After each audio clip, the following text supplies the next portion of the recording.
আমরা তো রিটেনের marks marks যেটা আছে সেটা কম বেশি সবাই জেনেছি। এবারে পরবর্তীতে দেখা যাক প্যানেল কীরকম কি আসে, সেটা দেখা যাক। এখন তো আপাতত আমাদের মোটামুটি এক সপ্তাহ মতো ওয়েট করা ছাড়া গতি নেই।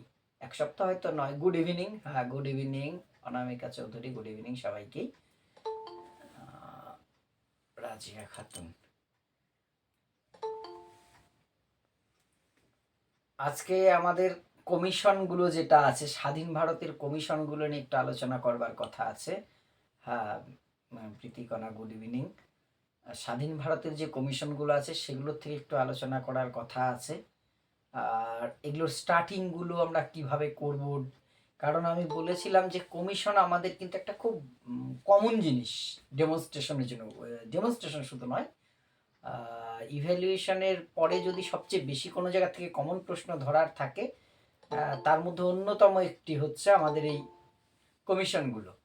কমিশনগুলো থেকে। কারণ এগুলো আমরা জানি এডুকেশনের যিনি এক্সপার্ট আছেন তিনি তো বটেই, তার বাইরেও যিনি অন্য সাবজেক্টের থেকে, অথচ আমার ইন্টারভিউ বোর্ডে যে 2জন বা 3জন আরও এক্সপার্ট থাকবেন, তারাও কিন্তু এইগুলো সাধারণত সরগরম থাকবেন। বিএড এমএড যারাই করেছেন তারা এডুকেশনের স্টুডেন্ট বা শিক্ষক না হয়েও কিন্তু এই কমিশনগুলো থেকে প্রশ্ন করা যায়। বেসিক জিনিসগুলোকে আমরা এই জন্য আগে গুরুত্ব দিচ্ছি। এই কমিশনগুলো থেকে খুব সহজেই প্রশ্ন করতে পারে, বা আপনাকে বলতে পারে আচ্ছা ওই কমিশনটা একটু পড়ান তো, বলতেই পারে, না বলার কিছু নেই। ফলে এইগুলো আমাদের একটুখানি আপডেট আমরা আছি, আপনারা আছেন আমি জানি, আপনারা যথেষ্ট পরীক্ষার রিটেনের আগে এগুলো নিয়ে খুব চর্চা করেছেন সেটা জানি আমি। ফলে সেই জায়গাগুলো আমরা যাতে কোনো রকমভাবে কোনো সমস্যায় না পড়ি সেটা আমরা কিন্তু চেষ্টা করবো। আজকে 8টা বাজার 1 মিনিট আগেই আমি শুরু করেছি, এই জন্য অনেকে পরে জয়েন করছে। যাই হোক, আজকে বলেছিলাম যে যে প্রশ্নগুলো করব তার উত্তরগুলো আমি অন ক্যামেরা নেব আপনাদের, যাদের সম্ভব ক্যামেরা অন করি। স্যার, আমি যখন প্রাইমারি ইন্টারভিউ দিয়েছিলাম তখন সব কোশ্চেন, আচ্ছা দেখছি আমি একটু কল মেসেজ কমিশন থেকে করেছিল। হ্যাঁ, একদম একদম স্যার, অনেক কিছু আছে, বোঝা যাচ্ছে না কেন। Good evening. ঠিকই বলেছেন, কমিশন থেকে একদম সঠিক, যে কমিশন থেকে প্রশ্ন করতেই পারেন, কারণ এটা আমাদের কিন্তু এডুকেশনের খুব গুরুত্বপূর্ণ। ফলে সেইগুলো আমরা একটু দেব, তারপরে আমি সাইকোলজির পার্ট থেকে আসবো। আমার 40 হয়েছে, ওবিসি এ ফিমেল, কি করব বুঝতে পারছি না। ওবিসি এ ফিমেল 40 যথেষ্ট ভালো স্কোর। দেখুন, যে কাট অফটার ভিডিও হয়তো আপনারা দেখেছেন, আমি একটা কাট অফ নিয়ে গতকালই একটা ভিডিও করেছি। মোটামুটি যা তথ্য পাচ্ছি তার ভিত্তিতে এমন নয় যে ওই কাট অফটাই, আমি তো আর সব জানতা নই, আর অন্তর্যামী বা আমার কাছে কোনো তেমন কোনো কমিশনের সাথে আমার ব্যক্তিগত স্তরে জানাশোনা আছে সেটাও নয়, থাকার কথাও নয়। একটা অনুমান ভিত্তিক করা হয়েছে, এবং আমি সেখানেও বলেছি এর থেকে এর কাছাকাছি যারা আছেন তারা কিন্তু ছেড়ে দেবেন না এই মুহূর্তে। অ্যাকচুয়াল আমাদের এডুকেশনে কাট অফ প্রেডিক্ট করা কিন্তু খুব টাফ হয়ে গেছে, সেটা আমার থেকে আপনারা ভালো জানেন, আপনারা পরীক্ষা দিয়েছেন। আমি কিন্তু আফটারঅল পরীক্ষার হলে যে পরীক্ষাটা দিইনি, যতই আপনাদের সাথে থাকি, ফলে আপনারা জানেন যে পরিস্থিতিটা কি হয়েছে। তবে যতটা ভাবা হয়েছিল যে খুব কমে যাবে কাট অফ, সেইটা হয়তো হবে না। আর এই যে যেভাবে যা চলছে, অনেকের মনে অনেক রকম সংশয় হচ্ছে, তবে আমি এই মুহূর্তে কোনো সংশয় আনবো না, কোনো সংশয় আমি রাখবও না।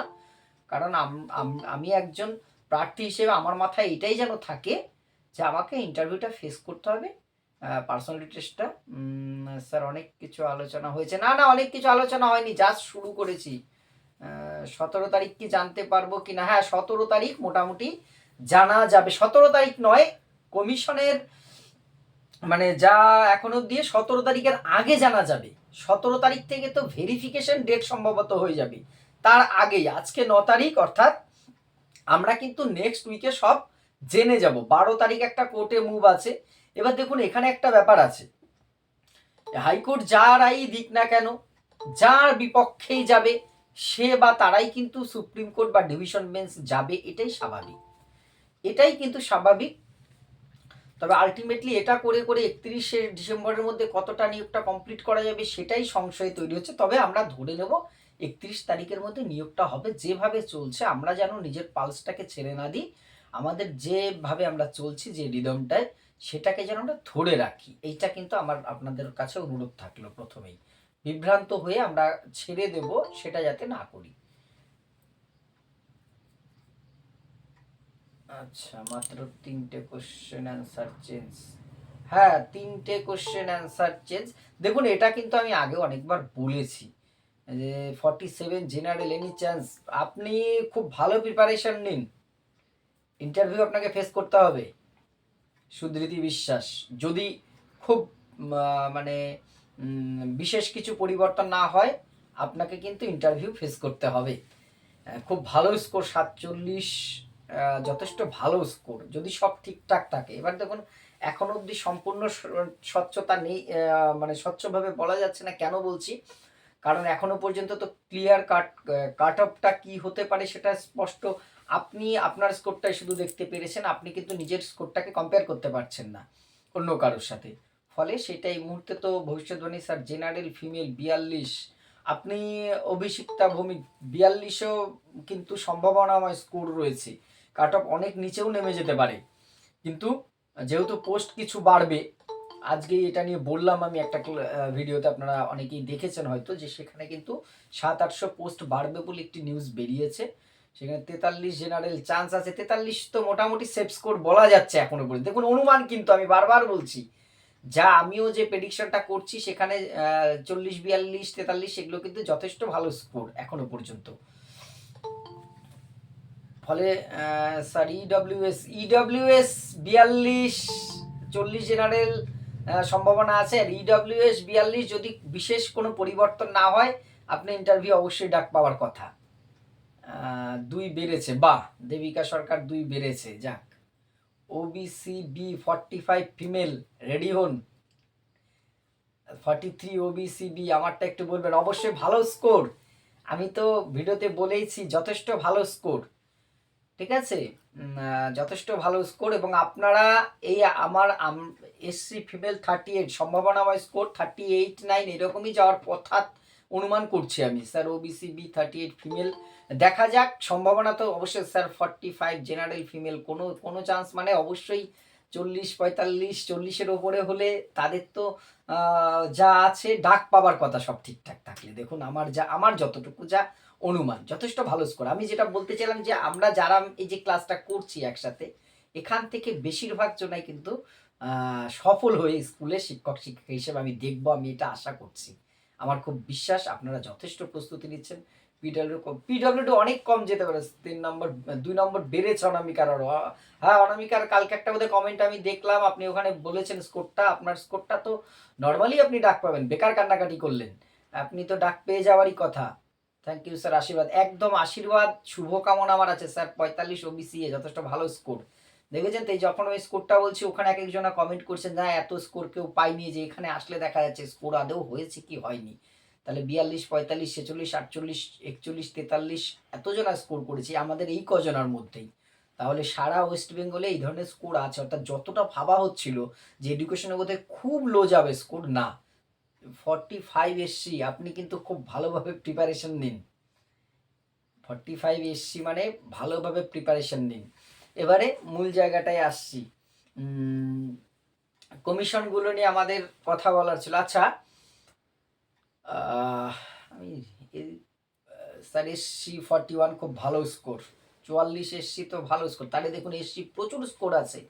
স্কোরগুলো অনেকেই জানি, বিভিন্ন গ্রুপে স্কোর কার্ড খুলছে না কেউ, ঠিক বলছি তো। এসসি ফিমেল 42 ভালো স্কোর, অনেকে কিন্তু স্কোর কার্ডটা খুলছে না। 46 ছিল, 2 কমে 44, 44 কিন্তু খারাপ স্কোর নয় ম্যাডাম।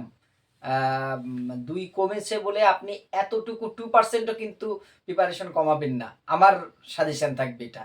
আপনার 2 কমেছে মানে 2%-এর জন্য আপনার প্রিপারেশন না কমে, 2%-এর কেন, সে জায়গাটা 20% যেন প্রিপারেশনে বাড়ে। যে 2 কমেছে সেটা আপনার ইন্টারভিউ এবং ডেমনস্ট্রেশনে পূরণ করতে হবে, কিন্তু এই টার্গেটটা রাখতে হবে। এই 2 আমি মেকআপ করবো 20-তে, যে 20 আমি ফেস করব ইন্টারভিউ এবং ডেমনস্ট্রেশন, সেখানে আমরা কাটা হয়েছে বিয়ের থেকে কম হয় এটা বলবেন। ওবিসি আমি কালকে যে ভিডিওটায় বললাম ওবিসি এর থেকে কিন্তু মনে হচ্ছে বিয়ের কাট অফটা একটু কম বেশি হতে পারে, ঠিক আছে, মানে এক আধ কম হতে পারে, খুব কিন্তু কম বেশি নয়, এক আধ কম বেশি হওয়ার চান্স আছে, মানে 1 থেকে 1.5 এই রকমের মধ্যে, এর বেশি কিন্তু থাকবে না। 1.5 আমাদের তো ফুল স্কোর আসবে 1 বা 2 সেরকম টেক্স আর বি একটু খুব সামান্য, এই ওই ভাগটা না করলেও পারতাম, কিন্তু জানি এই প্রশ্নটা অনেকে করবে স্যার এ কত বি কত, তাই আমার মনে হলো ওই ভাগটা অনুযায়ী দেওয়াটাই বোধহয় ভালো হবে। আসলে স্যার আমি পুরোটা দেখতে পারলে, কারণ আচ্ছা না অসুবিধা নেই, যাই হোক আজকে আমি এখানে যদি কারা কারা জয়েন হয়েছে যদি একটা লিস্ট আমি দেখতে পারতাম এখানে নামগুলো ভালো হতো, কিন্তু সেই সিস্টেমটা আমি বুঝতে পারছি না। 1 মিনিট থেকে আমি প্রশ্ন করব, প্রশ্ন করার আগে আমি বলেছিলাম যে আমরা অন ক্যামেরা আজকে নেব, যদি কারোর প্রবলেম থাকে অন ক্যামেরা বলতে সেটা অসুবিধা থাকতেই পারে, কোনো সমস্যা সে বলবেন যে স্যার আমি অফ ক্যামেরা বলবো, সেটা নিশ্চয়ই আমরা কনসিডার করব। আমি একদম প্রথম থেকে আসছি। আচ্ছা অর্পণা আছেন অন কলে?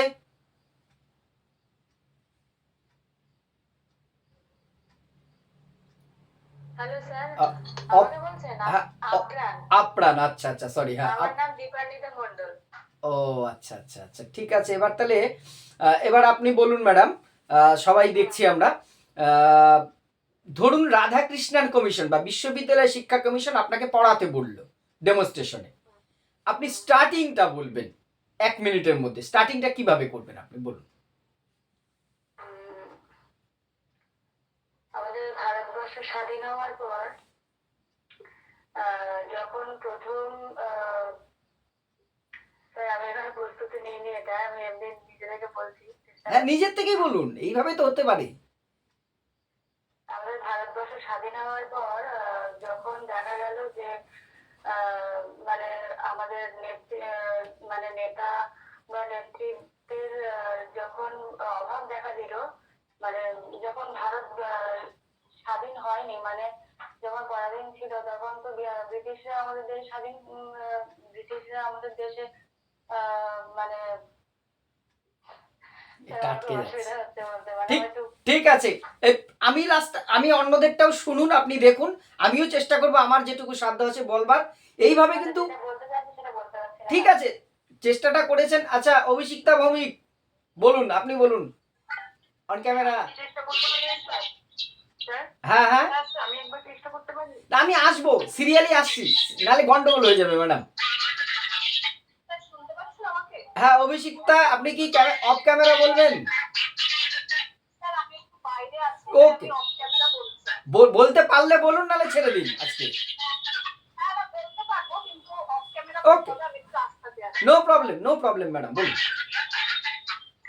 দীর্ঘদিন ইংরেজ শাসনের পরে ভারতবর্ষের নানা স্তরে স্তরে একটি ভিন্নতা হ্রাস করেছিল, তেমন শিক্ষা ব্যবস্থাতে ভিন্নতা হ্রাস করেছিল। সেই উদ্দেশ্যে মানে সকল সব থেকে মানে উচ্চ স্তরে, মানে শিক্ষার যে উচ্চ স্তর সেই জায়গাটিকে ভিন্ন দশা থেকে মুক্ত করবার জন্য ডক্টর সর্বপল্লী রাধাকৃষ্ণনের নেতৃত্বে একটি কমিশন গঠন করা হয়। সেটিকে রাধাকৃষ্ণন কমিশন বা বিশ্ববিদ্যালয় কমিশন নামে আমরা জানি। এই কমিশনকে উচ্চশিক্ষার বিভিন্ন বিষয় নিয়ে, যেমন গবেষণা, তারপরে কলেজ বিশ্ববিদ্যালয় স্তরে যে পঠন পাঠন, যে পাঠ্য মানে বিষয় ব্যবস্থা, প্রতিনিধি সবকিছু নিয়ে একটি কমিশন গঠন করা হয়। কমিশনে অনেকেই ছিলেন এবং এই কমিশনটির 1949 সালে রিপোর্ট পেশ করা হয়। 1948 সালে গঠিত হবার পরে মানে 1948 সালে গঠিত হবার হয় এবং 1949 সেটি রিপোর্ট পেশ করে। এবং এই কমিশনের একটি আরেকটি খুবই গুরুত্বপূর্ণ জিনিস, সেটা হচ্ছে গ্রামীণ বিশ্ববিদ্যালয়। গ্রামের ছেলেমেয়েরা, কারণ ভারতবর্ষ গ্রামকেন্দ্রিক দেশ, সেজন্য গ্রামের অনেক ছেলেমেয়েরা শিক্ষার সুযোগ থেকে দীর্ঘ অনেক দিন ধরে ইংরেজ শাসনের ফলেই বিভিন্ন কারণে শিক্ষার স্পর্শে আসতে পারছিলেন না। সেই জন্য কমিশন মনে করলেন গ্রামে শিক্ষার আলো পৌঁছাতে হবে। সেই জন্য ঠিক আছে ম্যাডাম, থ্যাংক ইউ, বেশ যথেষ্ট ভালো বলেছেন বাইরে থেকেও। আচ্ছা এবার আলী আকবর শেখ স্টার্টিংটা বলবেন, কিভাবে আপনি স্টার্টিংটা করবেন 1 মিনিটের মধ্যে, সেইটা। আলী আকবর, আলী আকবর বোধহয় শুনতে পাচ্ছেন কি? রেসপন্স করবেন। আচ্ছা, সমস্যা হচ্ছে একটু বোধহয়। অনামিকা, হ্যাঁ স্যার। হ্যাঁ, রামী রাধাকৃষ্ণন কমিশন আপনি কিভাবে শুরু করবেন, স্টার্টিংটা জাস্ট। আমি এটা প্র্যাকটিসও করেছিলাম, তো আমি ফার্স্টে ভাবছি এভাবে শুরু করবো যে তোমরা তোমাদের আগের যে সেমিস্টারের ইতিহাসের কোশ্চেনটা আমরা পড়েছিলাম, সেটা তোমাদের কি মনে আছে? তো ওখান থেকে উত্তর আসবে কারণ কারণ হ্যাঁ, আমরা পড়েছিলাম প্রাচীন ভারতের ইতিহাস, মধ্যযুগের ইতিহাস। তো লাস্টে আমরা কি পড়ে শেষ করেছিলাম তোমাদের কার মনে আছে? তো ওখান থেকে যদি উত্তর আসে তো ভালো কথা, না হলে আমি ধরিয়ে দেবো যে রিপোর্ট বা কমিশন কিছু একটা ছিল, তোমরা বলো। তো তখন ওরা বলবে 1944 হচ্ছে সার্জেন্ট রিপোর্ট, তখন বলবো বা ভেরি গুড। তারপরে ভারতবর্ষের একটা যুগে একটা বিশাল পরিবর্তন আসে, কে বলতে পারবে? তখন ভারতের স্বাধীনতা দিবস। তো স্বাধীনতা দিবসের সালটা লেখার পর বলবো যে এতদিন তো ব্রিটিশদের হাতে সবকিছু চলছিল, তো ব্রিটিশরা চলে গেল, এবার তো আমাদের দেশটাকে উন্নতি করতে হবে। উন্নতি করার জন্য আমাদের কি দরকার? সকল দেশের সাথে আমাদের দেশটাকে যদি উন্নতি করার দরকার হয়, তাহলে আমাদের কি প্রয়োজন? শিক্ষার উন্নতি প্রয়োজন।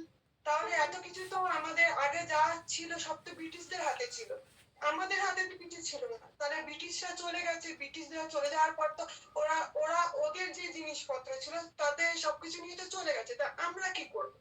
তো সেই কারণে আমাদের দেশের শিক্ষা উন্নতি করার জন্য আমাদের সবাই মিলে একটা সিদ্ধান্ত নিল যে আমাদের দেশের একটা কমিশন হবে। সেই যে প্রথম কমিশনটা হয় সেটা হচ্ছে বিশ্ববিদ্যালয় কমিশন। এটা আরো একটা নাম আছে যা হচ্ছে সভাপতির নাম অনুযায়ী হয়ে থাকে। তো আজকে আমরা আলোচনা করব বিশ্ববিদ্যালয় কমিশন নিয়ে। ঠিক, ঠিক আছে। আচ্ছা, অনামিকা চৌধুরী, গ্রামীণ বিশ্ববিদ্যালয়টা আপনাকে বলল যে আচ্ছা গ্রামীণ বিশ্ববিদ্যালয় কোন কমিশন সুপারিশ করেছে, আপনি অ্যান্সার দিলেন যথারীতি রাধাকৃষ্ণন বা বিশ্ববিদ্যালয় শিক্ষা কমিশন। আচ্ছা, গ্রামীণ বিশ্ববিদ্যালয়টা আপনি পড়ান তো, আপনি স্টার্টিংটা কি করবেন? দেখুন, স্টার্টিংটা ইম্পর্টেন্ট। অনামিকা চৌধুরী,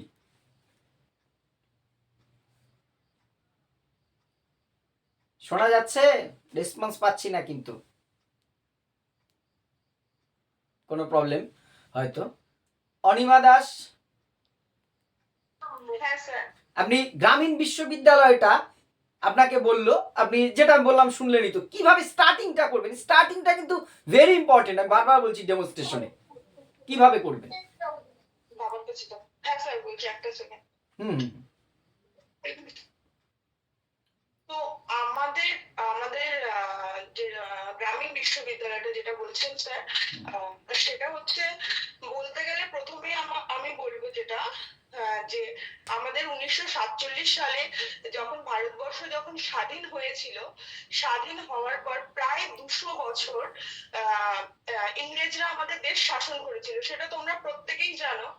তো ইংরেজরা যখন শাসন করেছিল এবং তারা যখন আমাদের দেশ ছেড়ে তারা যখন চলে গেছিল, দেশ যখন স্বাধীন হয়েছিল, তখন দেখা যাচ্ছিল যে আমাদের দেশে মানে খাদ্য সংকট দেখা দিচ্ছিল, শিক্ষা সংকট দেখা দিচ্ছিল এবং আর্থ সামাজিক যে কাঠামো সেটাও সম্পূর্ণরূপে ভেঙে পড়েছিল।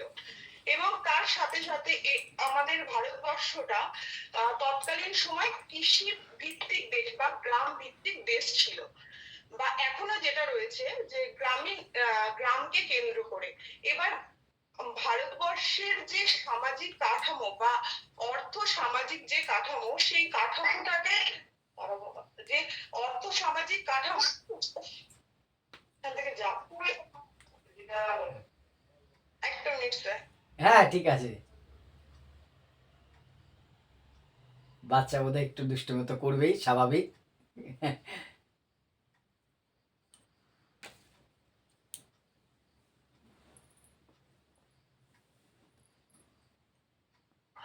এবার সেই শিক্ষাটা কি, উচ্চ শিক্ষাটা বিশেষ করে দরকার। মানে ভারতবর্ষে তখন কি ছিল, প্রাইমারি এডুকেশনটা ছিল মোটামুটি ভাবে শক্তপোক্তই মোটামুটি ছিল ধরুন। তার তারপরে হচ্ছে ওয়ার্ধা পরিকল্পনা হওয়ার পরে দেখা যাচ্ছে যে 8 পর্যন্ত বা মাধ্যমিক পর্যন্ত শিক্ষাটা মোটামুটি ছিল। তো দেখা যাচ্ছে যে আমাদের যে কলেজ স্তরের যে শিক্ষা, সেই শিক্ষা সেরকম ভাবে কোনো বিস্তৃতি বা সেরকম সংখ্যায় ছিল না, বিশ্ববিদ্যালয়গুলো সেরকম সংখ্যায় ছিল না। তৎকালীন নতুন যে ভারতবর্ষ, নব ভারত যে আমাদের গঠিত হয়েছিল, সেই সময় মনে করা হয়েছিল যে সবার প্রথমে আমাদের দরকার বিশ্ববিদ্যালয়ের শিক্ষা। সেটা কি কেন্দ্রিক হওয়া দরকার? সেটা অবশ্যই গ্রাম কেন্দ্রিক হওয়া দরকার। তাহলে গ্রাম কেন্দ্রিক হলে কি হবে? যে গ্রামের শিক্ষার্থীরা সহজে পড়াশোনা বা উচ্চ শিক্ষার আওতার মধ্যে আসতে পারবে, নিজেদেরকে আনতে পারবে। এই উদ্দেশ্যে বা এরকম ভাবনা চিন্তা থেকে গ্রামীণ বিশ্ববিদ্যালয় স্থাপিত হয়েছিল। স্যার, যদিও আমি খুব শারীরিকভাবে অসুস্থ, হঠাৎ করে বললেন বলে বললাম, জানি না। না ঠিক আছে, দ্রুত সুস্থতা কামনা করছি। দেখুন, আমি পরে বলতে গেলে গুলিয়ে যেতে পারে। আপনার একটু টাইমটা কিন্তু টপিকে ঢুকতে অনেক বেশি চলে গেল, ঠিক আছে? আপনি কিন্তু ত্রুটি ধরা আমার উদ্দেশ্য নয়, সেইভাবে কেউ নেবেন না। কিন্তু আমার চোখে যেটা পড়বে আমি সেটা কিন্তু প্রত্যেকের জন্যই, আমি সেটা কিন্তু চেষ্টা করবো আমার চোখে পড়লে আমি ধরিয়ে দেবার জন্য, ঠিক আছে? টাইমটা একটু লেন্দি হয়ে যাচ্ছে। আমি যে কটা জিনিস আপনাদের জিজ্ঞাসা করছি, আমি সব কটা আজকে আমি কিন্তু আমার মতো করে দেখিয়ে দেবো 1 মিনিট 2 মিনিটের মধ্যে। পরে আগে আপনাদের রেসপন্সটা যতটা, সবার কিন্তু আজকে হবে না। আমি অ্যালফাবেটিক্যালি আজকে যাচ্ছি, যত অবধি যাবো, পরের দিন আবার তারপরের থেকে শুরু করব। এই প্রত্যেকটা আমি আমার মতন আবার করে দেখাবো, আপনারাও সেখানে মতামত দেবেন, আমার কোথায় কোথায় ভুল হচ্ছে বলবেন। ওকে? হ্যালো স্যার, আমার একটু নেটওয়ার্ক ডিস্টার্ব ছিল। আচ্ছা আচ্ছা আচ্ছা, তাহলে অনামিকা চৌধুরী বাদ পড়েছিল। তাহলে অনামিকা, এবার আপনি গ্রামীণ বিশ্ববিদ্যালয়টা কিভাবে স্টার্ট করবেন, আপনাকে ডেমনস্ট্রেশন দিতে বলা আছে। অনিমা, আপনি এবার মাইকটা অফ করুন। স্যার, স্টার্ট করব? হ্যাঁ হ্যাঁ, গ্রামীণ বিশ্ববিদ্যালয়। হ্যাঁ, আমরা দেখেছি 1947 সালের পর, ভারত স্বাধীনতা হওয়ার পর আমাদের দেশে যে শিক্ষা কমিশন গুলো হয়েছে, তার মধ্যে প্রথম হলো রাধাকৃষ্ণন কমিশন। আর এই রাধাকৃষ্ণন কমিশনেরই একটি উল্লেখযোগ্য দিক হলো গ্রামীণ বিশ্ববিদ্যালয়। ভারত স্বাধীন হওয়ার পর দেখা গেছে যে ভারতে হাজারো হাজারো গ্রামের প্রয়োজন মেটানোর জন্য বিশ্ববিদ্যালয় দরকার। সেই জন্য রাধাকৃষ্ণন কমিশনে বলা হয়েছে যে গ্রামের ছেলে মেয়েরা তো যেন গ্রামে থেকেই তারা নিম্ন স্তর থেকে উচ্চ স্তর পর্যন্ত যেন পড়াশুনো করে সুযোগ সুবিধা পায়। তারা শহরে এসে পড়াশুনো করতে তাদের ক্ষেত্রে অসুবিধা হয়। এই কারণেই গ্রামীণ বিশ্ববিদ্যালয় এই মূল কারণেই স্থাপন করা হয়েছিল। আর এই গ্রামীণ বিশ্ববিদ্যালয়ের স্থাপনের মাধ্যমে রাধাকৃষ্ণন কমিশনে ভারতের যে সমাজ, সংস্কৃতি, অর্থনীতি, এই দিকগুলোকে বিশেষ করে তুলে ধরা হয়েছে। বাহ, বেশ। এরপরে আমি ওই স্তরগুলোতে চলে যাব। বাহ, ঠিক আছে, ওকে ওকে ওকে, থ্যাংক ইউ। আচ্ছা, অন্বেষা চৌধুরী,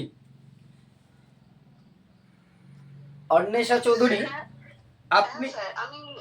আমি জানতাম না এটা ডেমনস্ট্রেশন হবে, তাও আমি চেষ্টা করছি। আমাদের তো জানা জিনিস তো। আপনি রাধাকৃষ্ণন কমিশনটা আপনাকে বলছে যে ভারতবর্ষের প্রথম শিক্ষা কমিশন কি, স্বাভাবিকভাবে উত্তর দেবেন আচ্ছা ক্লাসে আপনি কিভাবে পড়াবেন। আপনি স্টার্টিংটা করুন, রাধাকৃষ্ণন কমিশন বা বিশ্ববিদ্যালয় শিক্ষা কমিশন, স্টার্টিংটা। আচ্ছা, তোমরা বলো তো আমাদের দেশ কত সালে স্বাধীন হয়? হ্যাঁ, একদম ঠিক বলেছ, 1947 সালে। তাহলে এর আগে আমরা কাদের অধীনে ছিলাম? হ্যাঁ, ব্রিটিশদের অধীনে, ঠিক বলেছো। ব্রিটিশরা কি আমাদের খুব ভালো রেখেছিল? নিশ্চয়ই না। তাহলে ব্রিটিশরা যখন আমাদের দেশ ছেড়ে চলে যায়, আমাদের দেশকে তখন কি করতে হবে? শক্তিশালী করতে হবে, তাই না? এবার শক্তিশালী করতে গেলে প্রধান কি অস্ত্র তোমাদের কি মনে হয়? হ্যাঁ, একদম ঠিক বলেছো, শিক্ষা। তাহলে শিক্ষাকে আমাদেরকে স্ট্রং বা শক্তিশালী করতে গেলে শিক্ষা বিষয়ক সমস্ত বিষয়গুলোকে আমাদেরকে ঢেলে সাজাতে হবে, বিশ্লেষণ করতে হবে। তাই সেই জন্য স্বাধীনতা অর্জনের পর আমাদের যারা শিক্ষাবিদ ছিলেন সেই সময়ে, তৎকালীন শিক্ষাবিদরা এটাই ঠিক করলেন যে এতদিন ধরে ব্রিটিশরা ভারতবাসীকে একটা নিজেদের কাজ চালানোর মতন, ঠিক বলেছো তুমি, কেরানি তৈরির মতন করে শিক্ষা দিয়েছে। তার জন্য এখন ওনাদের মনে হলো এখন আমাদের দেশকে আরো সমৃদ্ধ করতে গেলে আমাদের প্রয়োজন উচ্চ শিক্ষাকে ঢেলে সাজানো। সেই কারণে ঠিক এই কারণকে বাস্তবে রূপায়ণ করবার জন্য আমরা সবাই জানি ডক্টর সর্বপল্লী রাধাকৃষ্ণনের নেতৃত্বে একটি কমিশন গঠন করা হয়। তো হ্যাঁ, তোমরা জানো, নাম শুনেছো তাই না? ঠিক, আমরা কোথায় নাম শুনেছি বলো তো? ঠিক, ওনার জন্মদিন আমরা পালন করি শিক্ষক দিবস হিসেবে।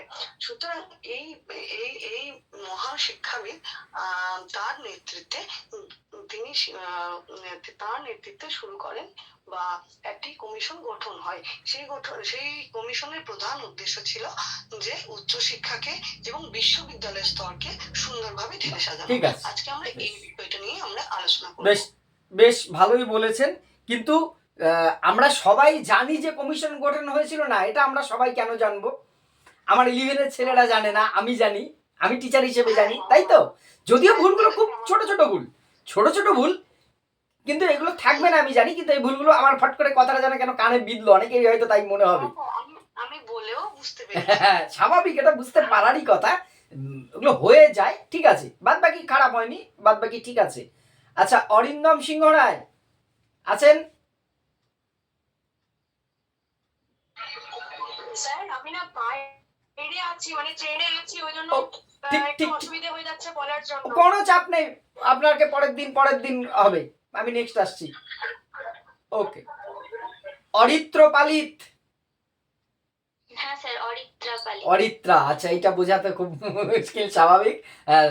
অরিত্রা, আপনি আচ্ছা মুদালিয়ার কমিশন, আচ্ছা মুদালিয়ার কমিশনটা আপনি স্টার্টিং করবেন কিভাবে? সম্ভব হলে অন ক্যামেরা বলুন, আর অসুবিধা থাকলে অফ ক্যামেরা, কোনো অসুবিধা নেই।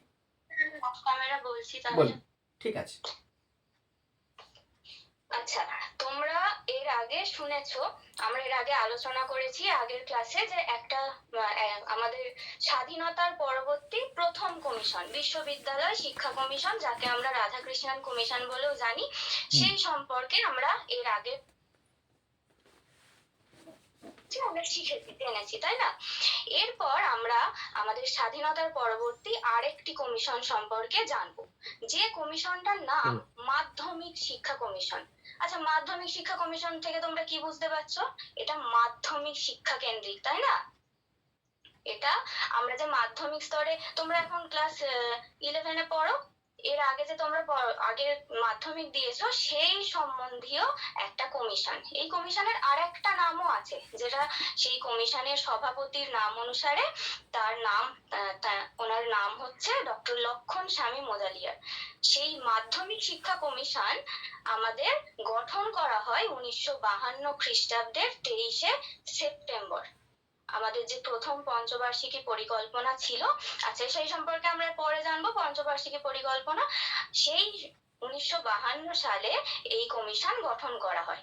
আর এই কমিশন তো গঠন করা হলো, এবার তার রিপোর্ট পেশ, সেটা হয় 1953 সালের 29শে আগস্ট। ঠিক আছে, বেশ, যথেষ্ট ভালো হয়েছে।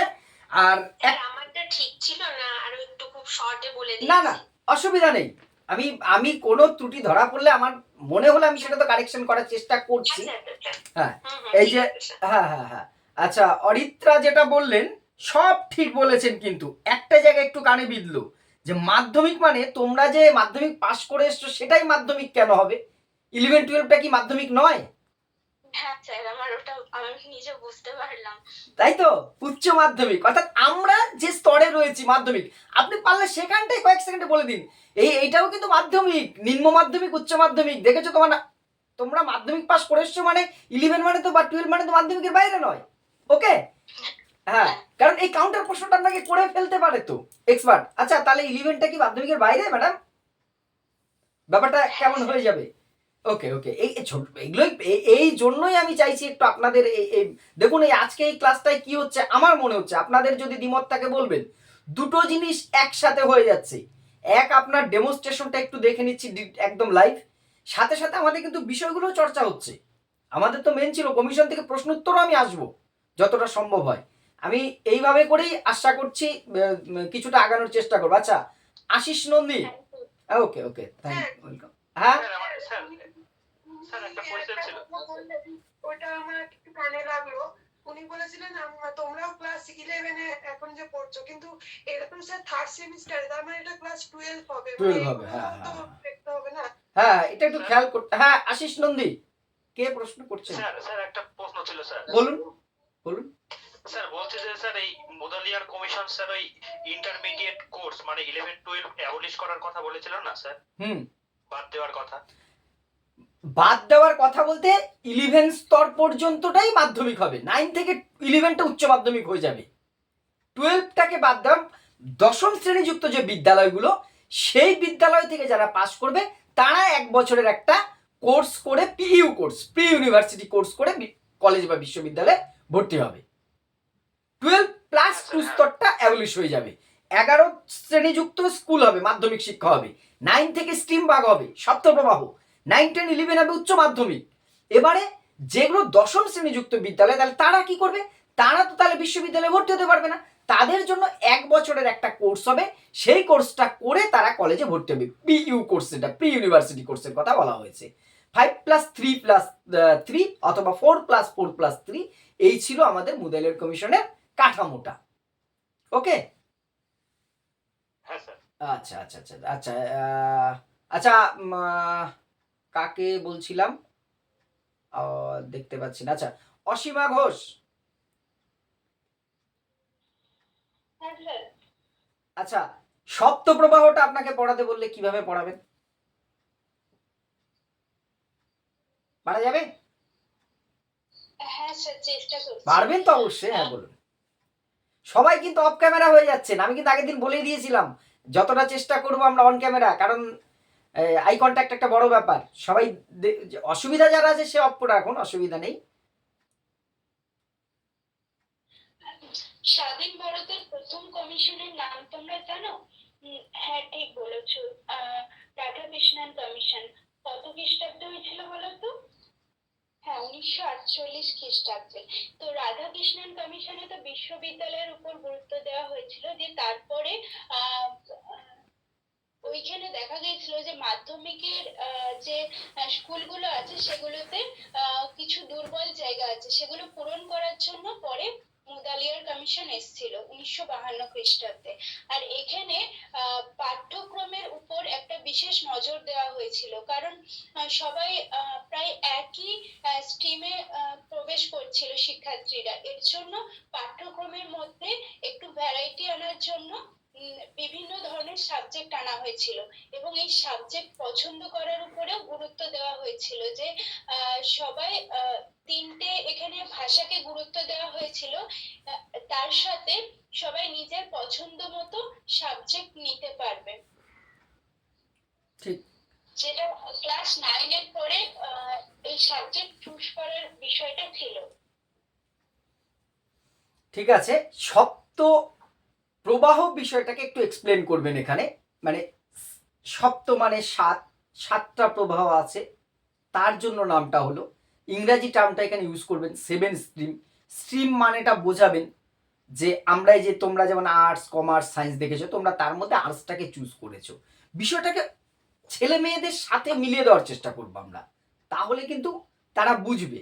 ক্লাসেও যখন আমরা শিক্ষক শিক্ষিকা হিসেবে আপনারা যাবেন স্কুলে, এটাও চেষ্টা আপনারা করবেন জানি, তারপরেও চেষ্টা করবেন বিষয়টাকে, যেহেতু আমাদের এডুকেশন সাবজেক্টের একটা ব্রাড প্লাস পয়েন্ট, যেটা আমরা ছাত্রীদের সাথে সহজে একাত্ম করে দিতে পারি বিষয়কে।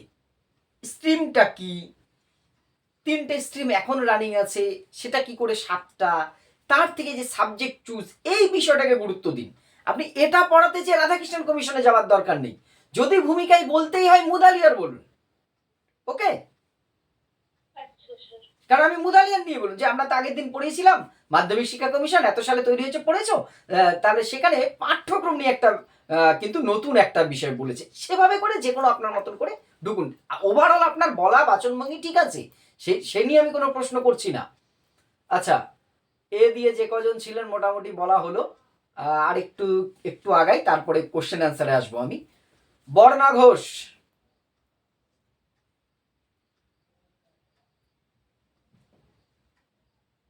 রেসপন্স নেই। দেবিকা সরকার, হ্যাঁ স্যার বলুন। আচ্ছা, +2 স্তর কি? আগে এটার উত্তর দিন, আপনাকে জিজ্ঞাসা করছি +2 স্তর কি? স্যার মাধ্যমিকের দুটো স্তর, একটা হচ্ছে নিম্ন মাধ্যমিক স্তর আর একটা হচ্ছে উচ্চ মাধ্যমিক স্তর। সেটাকেই বলা হয় প্লাস টু স্তর। এটা কোন কমিশন বলেছে প্লাস টু এর প্লাস মাধ্যমিক শিক্ষা commission, Mudaliar commission. Plus two স্তর মাধ্যমিক শিক্ষা কমিশন বলেছে? না স্যার, ভুল বলছি, Kothari commission, Kothari commission, sorry. না, ভুল হতেই পারে, ভুল হওয়াটা আমাদের শেখার একটা অঙ্গ, কোনো অসুবিধা নেই। তাহলে এই প্লাস টু স্তর স্পেসিফিক আপনাকে বললো প্লাস টু স্তর, আপনি বোঝান, কিভাবে বোঝাবেন?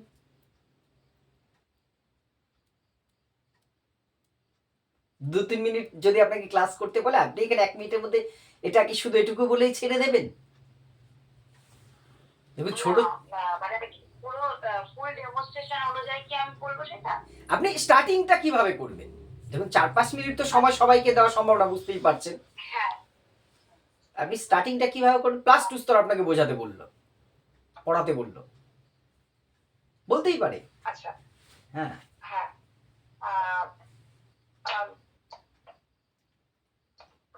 প্রিয় শিক্ষার্থী, তোমরা সবাই কেমন আছো? এগিয়ে ভালো গিয়ে আছি। ঠিক ঠিক। আমরা এর চলুন। আগে অনেকগুলো কমিশনই পড়ে এসেছি এর আগে, যেমন উচ্চ মাধ্যমিকের জন্য রাধাকৃষ্ণন কমিশন, মাধ্যমিক শিক্ষার জন্য মোদালিয়ার কমিশন। তো সেখানে কিন্তু আমাদের হিস্ট্রিতে এখনো পর্যন্ত কোনো সর্ববৃহৎ কমিশন বা কোনো শিক্ষা সম্পর্কিত বৃহৎ রিপোর্ট পেশ করা হয়নি। তো সেই কারণে নানা রকম ভাবে শিক্ষা স্তরে, সেটা প্রাইমারি থেকে শুরু করে উচ্চ মাধ্যমিক স্তর পর্যন্ত নানা রকম সমস্যা আমরা দেখতে পাই। ঠিক আছে, তো সেই সময় মানে আমাদের ঐতিহাসিক ওই 64-66 ওই টাইমে তো একটা কমিশন আসে। সেই কমিশনটির নাম কি তোমরা কেউ বলতে পারবে? আচ্ছা চলো আমি তোমাকে বলে দিচ্ছি যে সেটি হচ্ছে যে কোঠারি কমিশন। এই কোঠারি কমিশনে যে এমন একটি কমিশন যেখানে আর কি শিক্ষা প্রাইমারি এডুকেশন থেকে একদম উচ্চ মাধ্যমিক শিক্ষা স্তর পর্যন্ত আর কি পুরো শিক্ষা স্তর সম্পর্কে আর কি একটি সর্ববৃহৎ রিপোর্ট পেশ করা হয়েছে। ইভেন এখানে এই কোঠারি কমিশনে একটি ক্লাস 2 শিক্ষা স্তর সম্পর্কে আলোচনা করা হয়েছে। তোমরা কেউ বলতে পারবে যে ক্লাস 2 শিক্ষা স্তরটা কি? চলো আমি বলে দিচ্ছি। ক্লাস 2 শিক্ষা স্তরটি হলো এমন একটি শিক্ষা স্তর যেখানে মাধ্যমিক এবং উচ্চ মাধ্যমিক এই দুটো শিক্ষা স্তর ছিল না। সেটি ছিল কি ছিল না, বা নিম্ন প্রাথমিক স্তর প্লাস মাধ্যমিক স্তর ছিল। সেই স্তর থেকে ব্রেকআপ করে দিয়ে মাধ্যমিকটার সাথে নিম্ন প্রাথমিক শিক্ষা স্তর জুড়ে দিয়ে তারপর উচ্চ মাধ্যমিক শিক্ষা স্তরটাকে আলাদা করে দেওয়া হয়, যে কারণে 5+ নেটওয়ার্ক প্রবলেম হচ্ছে। ঠিক আছে, মোটামুটি বিষয়টায় ঢুকছেন। এবার আমি এখানে আপনাকে একটা কথা বলবো, একটু শুনবেন, আপনারও দ্বিমত থাকলে বলবেন। এই যে আমি প্লাস স্তরে ঢুকতে আমাকে কিন্তু স্পেসিফিক, আপনাকে আমি কি বলেছি, স্পেসিফিক যে আপনি প্লাস স্তরটা বোঝান, প্লাস টু স্তরটা বোঝান। আপনি যে ভূমিকাটা করলেন একদম ঠিক আছে, ভুল কোনো তথ্য দেননি, কোনো ভুল উপস্থাপন আপনি করেননি, কিন্তু এখানে আমাকে কিন্তু কোঠারি কমিশনের একটা নির্দিষ্ট পার্ট বলেছে। আমি যখনই 1.5-2 মিনিট টাইম কোঠারি কমিশন বোঝাতে নিয়ে যাব, ততক্ষণে কিন্তু আমার এই বিষয়টায় চলে যাওয়া উচিত ছিল। আমি খুব সামান্য টাইম অন্য জায়গায় ব্যয় করব, প্লাস 2 স্তরে ঢুকে নিয়ে আমি অন্য বিষয়ে যাব, ঠিক আছে, ক্লিয়ার? আমি মূল বিষয়টাই কিন্তু যে কোঠারি কমিশন তো তোমরা পড়েছো, যে ভারত ডিএস কোঠারির নেতৃত্বে হয়েছে, আপনি মানে 30 সেকেন্ডের মধ্যে হয়ে যাচ্ছে, কিন্তু সেই কমিশনের শিক্ষার কাঠামোটা আমি আগের দিন তোমাদের আলোচনা করেছিলাম, 10+2+3। এই +2 বলতে কি বোঝায়? এই +2 হচ্ছে তোমরা, এই যে তোমরা 11-12 পড়ছো, সেটাই হচ্ছে +2 স্তর। কি অবাক লাগছে? +2 স্তরটার সাথে তোমাদের কি পরিচয়? আপনি এবার ব্যাখ্যাতে আসুন, মূল বিষয়টাকে টাচ করুন ম্যাডাম।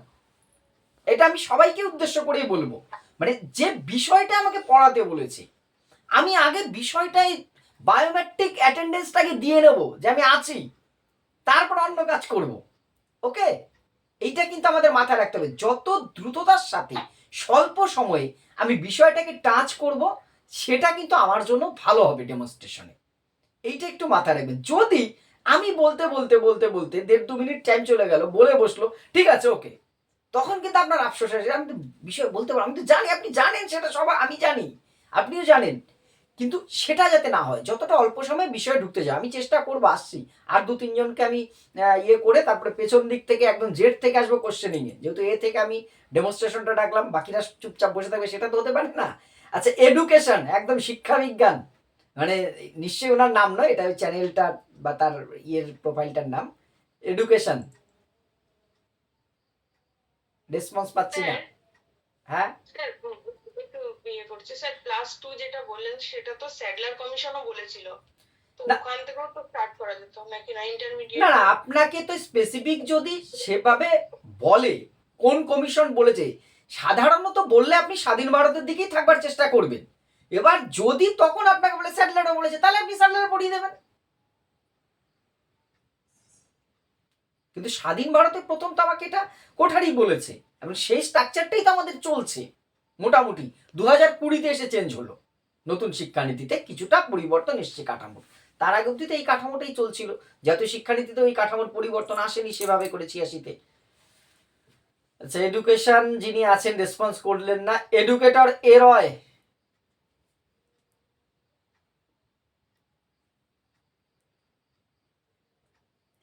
এডুকেটর এ রয় রেসপন্স নেই কোনো কারণে। গায়ত্রী সিংহ,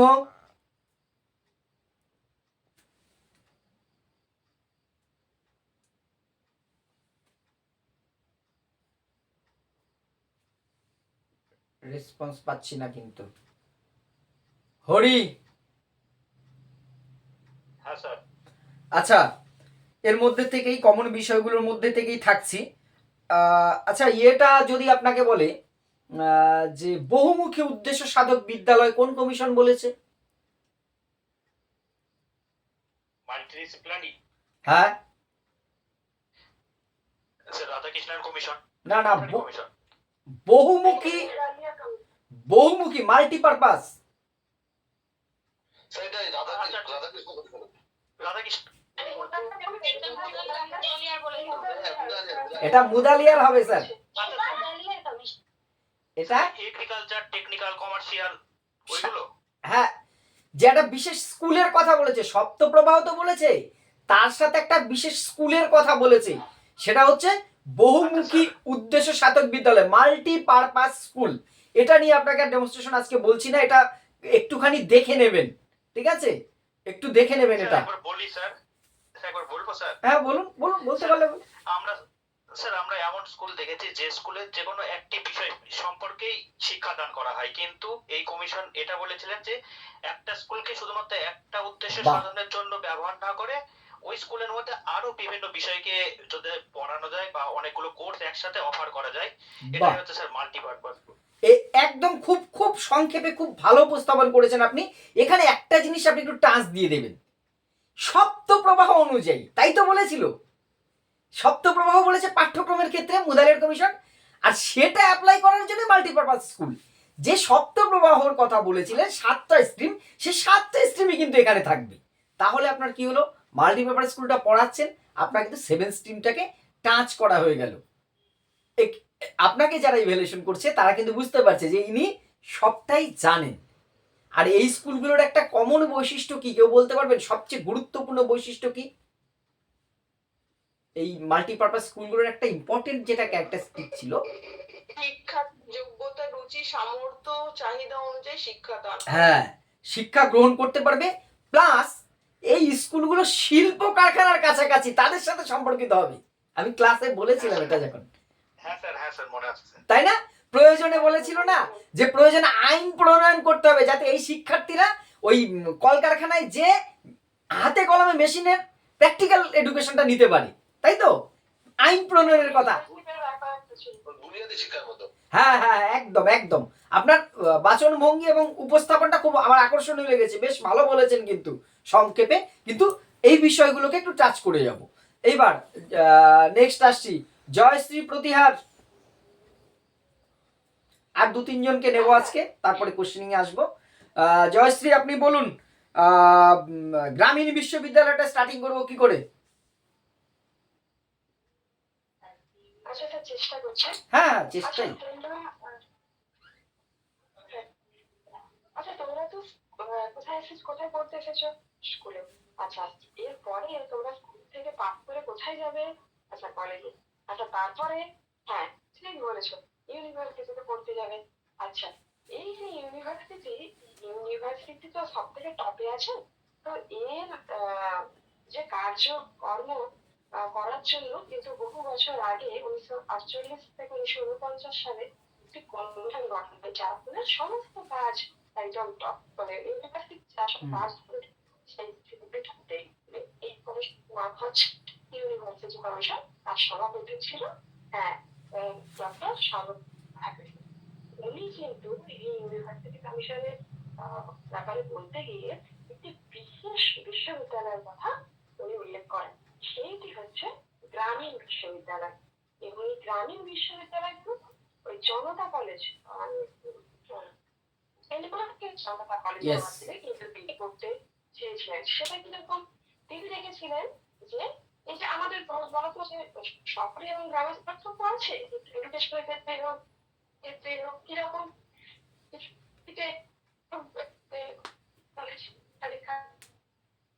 নেটওয়ার্কটা খুব প্রবলেম করছে আপনার ম্যাডাম। এখন শুনতে পাচ্ছেন? হ্যাঁ হ্যাঁ হ্যাঁ হ্যালো, হ্যাঁ শোনা যাচ্ছে, বলুন এখন পাচ্ছেন স্যার? বলুন। হ্যাঁ তো ওই তিনি তখন কি করলেন, ওই গ্রামে থেকে মানুষরা সেই ওইখানকার যেসব ফেসিলিটিস নিয়ে যাতে একটি বিশ্ববিদ্যালয় তৈরি করতে পারেন এবং তাদেরকে সেই শিক্ষিত করতে পারেন, সেজন্য কিন্তু তিনি গ্রামীণ বিশ্ববিদ্যালয়। ঠিক আছে ঠিক আছে, উপস্থাপন ভঙ্গি এবং জিস ঠিক আছে। ওকে ওকে ওকে। Jhumpa Rani Ari. Thank you sir. Welcome welcome. Sir একটা কোয়েশ্চেন ছিল, করবো? বলুন। বলছি স্যার, যদি আমাদেরকে ডেমনস্ট্রেশন দিতে বলা হয় তাহলে তো আমরা ওই কাল্পনিক স্টুডেন্ট ভেবে ডেমনস্ট্রেশনটা দেবো। এবার যদি আমাদেরকে পার্সোনালি কোয়েশ্চেন করা হয় যে ক্লাস 2 বলতে কি বোঝো বা মাল্টিপারপাস স্কুল বলতে কি বোঝো, তখন তো আমাদেরকে আর ইন্ট্রোডাকশন দেওয়ার দরকার নেই, একদম সোজা না, বলবো যে ডিরেক্ট এই কাঠামোর উত্তর মধ্যে দেবেন, এই জিনিসটা। ডিরেক্ট উত্তরটা দেবেন। হ্যাঁ সেটাই বলছিলাম। একদম। আচ্ছা ঠিক আছে স্যার। আপনি রাধাকৃষ্ণন কমিশনটা পড়াতে বলে কিভাবে শুরু করবেন?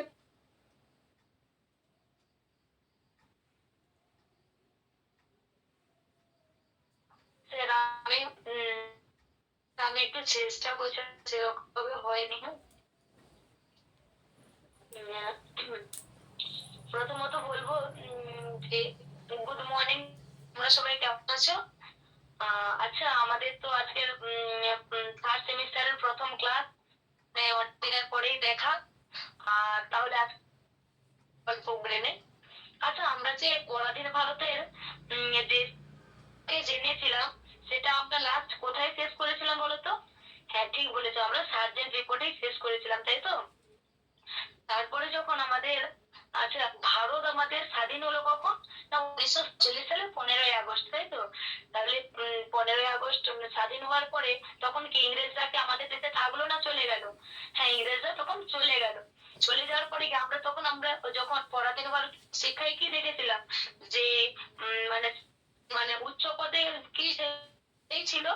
এবার যখন ইংরেজরা চলে গেল তখন আমাদের উচ্চ শিক্ষার পদগুলো কি শূন্য হয়ে গেল। তখন আমাদের দেশ পরিচালনা করার জন্য আমাদের উচ্চ শিক্ষিত ব্যক্তির প্রয়োজন, আর সেই উচ্চ শিক্ষিত ব্যক্তির প্রয়োজনের জন্য কি আমাদের উচ্চ শিক্ষার প্রসারের প্রয়োজন। তখনই আমাদের সরকার যে ভাবলো আমাদের উচ্চ শিক্ষা প্রসারের জন্য একটি কমিশন গঠন করতে হবে। আজকে আমরা সেই কমিশন, কোন কমিশনটা গঠন করেছে সেই কমিশন সম্পর্কেই জানবো। আজকে আমরা জানবো এই বিশ্ববিদ্যালয় সেই কমিশন সম্পর্কে। তবে শিক্ষা কমিশন গঠিত হয় 1948 সালে 5ই নভেম্বর ডক্টর রাধাকৃষ্ণনের, এবং যার সম্পাদক ছিলেন, তার সম্পাদকের নামই তো ভুলে, নির্মল কুমার সিদ্ধান্ত, ডক্টর নির্মল কুমার সিদ্ধান্ত। যার সম্পাদক নির্মল কুমার সিদ্ধান্ত। এক মিনিট ইন্টারাপ্ট করছি আপনাকে। কমিশনটা গঠিত হয়, তার মধ্যে প্রথমত ঠিকঠাক আছে, এই যে আপনি মোট 10 জন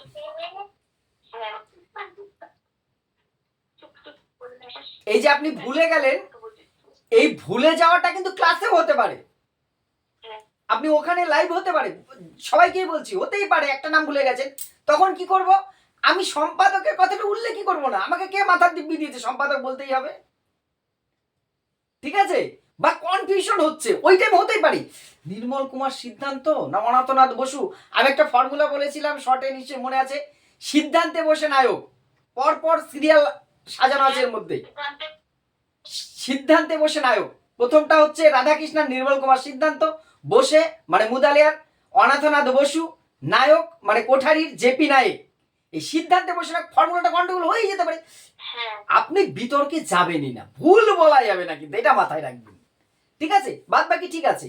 আজকে যে অবধি থাকবে, জিনিয়া লাস্ট আছে, ইনাকে নিয়ে পরের দিন কে থেকে শুরু করব, আর অন্য কিছু আলোচনা করতে হবে আর একটু। জিনিয়া বর্মন, আমার একটা কথা আছে। বলুন। স্যার বলছি মানে আমার মনে হয় মানে কথা টানটা একটু বেশি বেশি, আমি যখনই দেখছি ডেমো করছি না স্যার, আমার অনেক টাইম লেগে যাচ্ছে, মানে কেন জানি না, মানে আমি কি কথা অনেকটা টেনে, দেখুন আমি এটা নিয়ে আগেও আমার টাইম অনেক লেগে যাচ্ছে। না না না না আমি বলছি আপনাকে, এটা নিয়ে আমি আগেও বলেছি, আপনাদের প্রশ্নের উত্তরেই সম্ভবত, কথার টান আঞ্চলিকতা অনেকেরই আছে, থাকতে পারে, এটা দোষ নয়, আপনি যা, আমি একটা কথা ক্লিয়ার বলছি যে পার্সোনালিটি টেস্টে আপনি যা সেটাই উপস্থাপন করবেন স্বচ্ছভাবে, ভালোভাবে, নিজেকে বেঁকিয়ে চুরিয়ে বদলাতে গেলে কিন্তু বোকামি হবে, হবে না, সেটা সম্ভব নয়, যেটা আছে থাক, এই কদিনে তার সেটা অনেকেরই আছে আমাদের, সেটা নিয়ে অত ভাববার কিছু হয়নি, অসুবিধা নেই, এতে খুব একটা সমস্যা হচ্ছে না। আচ্ছা জিনিয়া বর্মন রেসপন্স করবেন।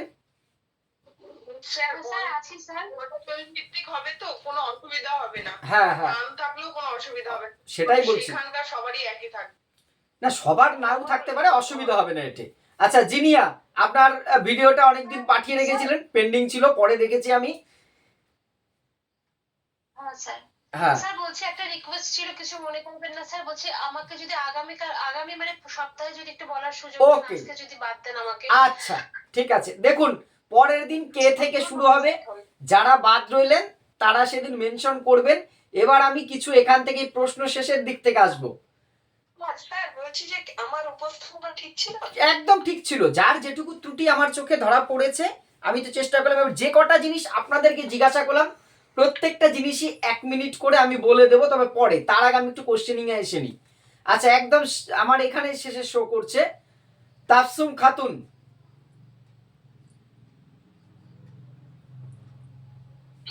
হ্যাঁ স্যার বলেন। হ্যাঁ আচ্ছা আপনি এটা বলুন তো, ত্রিভাষা সূত্র যেটা কোঠারি কমিশন বলেছে, সেই ত্রিভাষা সূত্রটা কি? হ্যাঁ স্যার, 1 নম্বরে আছে মাতৃভাষা বা আঞ্চলিক ভাষা, 2 নম্বরে আছে মানে আমার রাষ্ট্রীয় ভাষা, আর 3 নম্বরে আছে মানে যে কোনো একটি আধুনিক বিদেশি ভাষা। ভারতবর্ষে তো কোনো রাষ্ট্রীয় ভাষা নেই আমি যতটুকু জানি, কাউন্টার প্রশ্ন আসছে, এটা আপনি কি বলবেন? স্যার হিন্দি তো রাষ্ট্রীয় ভাষা স্যার। হিন্দি কি আমাদের রাষ্ট্রীয় ভাষা, কেউ জানেন এটা শিওর?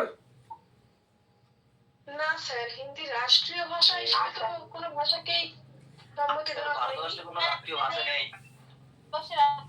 এই জন্যই আমি কাউন্টার প্রশ্নটা করলাম, স্যার ভারতবর্ষে কোনো রাষ্ট্রীয় ভাষা নেই, একদম কোনো রাষ্ট্রীয় ভাষা নেই ম্যাডাম, রাজ্যকারী ভাষা, হ্যাঁ সর্বভারতীয় ভাষা বলতে পারি আমি, ঠিক আছে, বহুল প্রচলিত ভাষা, ভারতবর্ষে কতগুলি ভাষাকে যুক্ত করা হয়েছে, কিন্তু সরাসরি কোনো রাষ্ট্রীয় ভাষা কিন্তু নেই।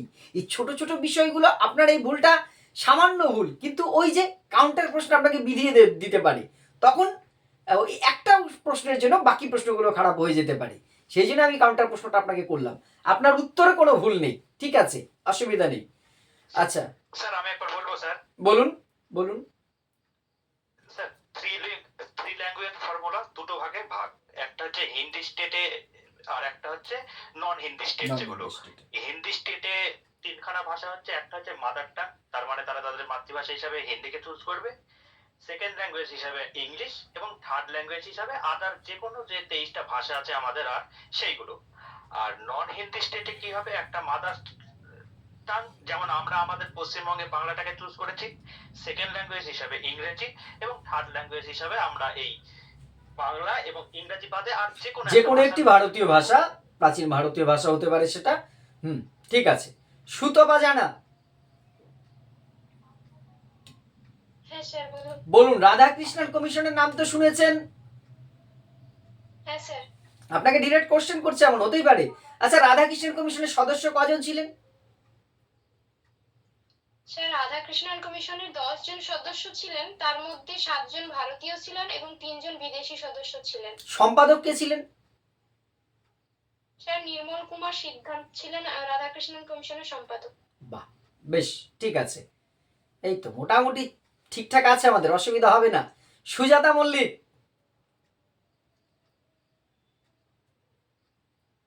শুনলে রেসপন্ড করবেন। হ্যাঁ, আচ্ছা, বলুন তো, গ্রামীণ বিশ্ববিদ্যালয়ের কথা কোন কমিশন বলেছে? রাধাকৃষ্ণন কমিশনে আমরা গ্রামীণ বিশ্ববিদ্যালয়ের কথা পাই। আচ্ছা, এই রাধাকৃষ্ণন কমিশনটা, সরি, গ্রামীণ বিশ্ববিদ্যালয়টা রাধাকৃষ্ণন কমিশন বলেছেন, এর ধারণাটা কোথা থেকে নিয়েছিলেন এটা জানেন? ডেনমার্কের পাবলিক কলেজ বা জনতা কলেজ থেকে গ্রামীণ বিশ্ববিদ্যালয়ের যে ধারণাটা তিনি নিয়েছিলেন। আচ্ছা, তার মানে গ্রামীণ বিশ্ববিদ্যালয় মানে আপনি কি বোঝেন? প্রত্যেকটা গ্রামে একটা করে ইউনিভার্সিটি হবে?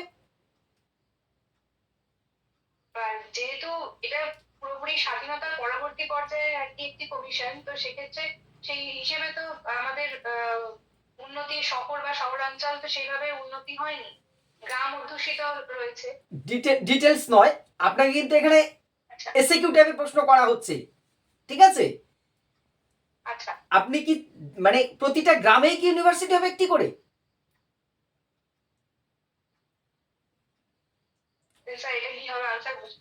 আচ্ছা, ঠিক আছে, অ্যানসার আমি দেবো না। আসছি, আমি পরপর আসছি, আসতে দিন, নালে সময়টা ওইটা যে সবাইকে একটু তো এঙ্গেজ না করালে হবে না। তারপরে আপনাদের ওপেন কোশ্চেন আমি টাইম দেবো।